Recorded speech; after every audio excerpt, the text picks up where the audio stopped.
My name is Johan Nyman. On this worldwide day of genital autonomy, I want to bring a greeting from Finland and the other Nordic countries.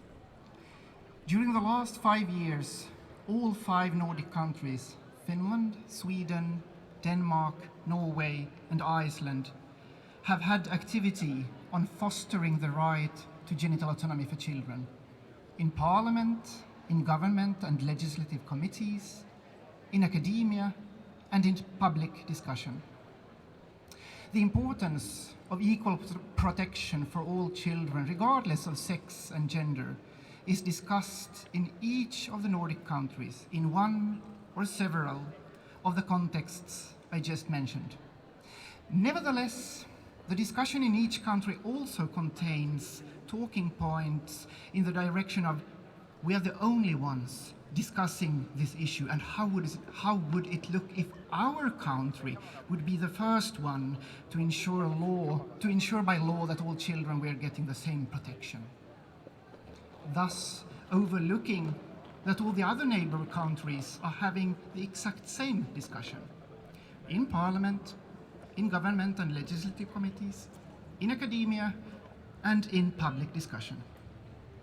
As a way of fostering awareness on this, an event on genital autonomy for children was held earlier this week in Helsinki to bring together experts from different Nordic countries and beyond to further show that this discussion is taking place, not only in one's own country, but also in all the neighbor countries.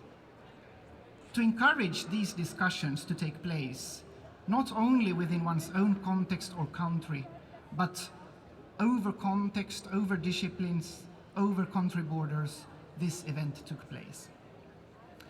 Another purpose with this week's event in Helsinki is to act as a basis of knowledge and insight for key persons in Finland, in parliament, government, the Ministry of Social Affairs and Health, the Ministry of Justice, the Institute for Health and Welfare, and other relevant bodies and institutions. We are happy for the response from representatives from these institutions following the event online. Finland has actively processed genital autonomy for children, concretely since 2018 through an initiative on legislation regarding female genital mutilation, FGM. Throughout the process, the issue has been raised and discussion has been held many times on the importance of including all children in this protection by law. The work culminated, or should I say, was interrupted in February this year, when it became public knowledge that the legislative work group initiated by the government was not able to reach an agreement on whether all children should or should not be included in a renewed legislation on the matter.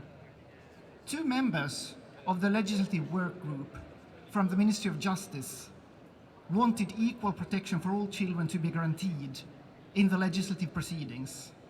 For that specific reason, disciplinary sanctions were initiated against these 2 persons by the Ministry of Justice, because it was considered that by wanting to include not only girls but all children, they were stepping outside of their mandate and authority. Media later reported that sanctions were withdrawn, but as we speak, the full picture of the situation is not yet known. Finland had parliamentary elections in April, and we are waiting for a new government program, and possibly for the government work group to get green light and renewed mandate to continue its legislative work on genital autonomy for children, hopefully through continuously renewing and deepening their knowledge and insights of the importance of holistically protecting all children from non-medical genital cutting. If and when they arrange a new expert hearing and a new round of collecting written expert statements, there are several new experts that I believe should be heard. And I will end with an open request, both to Finnish and Nordic people listening to this, and also to people outside our countries. Which experts on genital autonomy should we propose the legislative work group to call for their hearing? If you have proposals, please do get in touch and tell us. Thank you very much.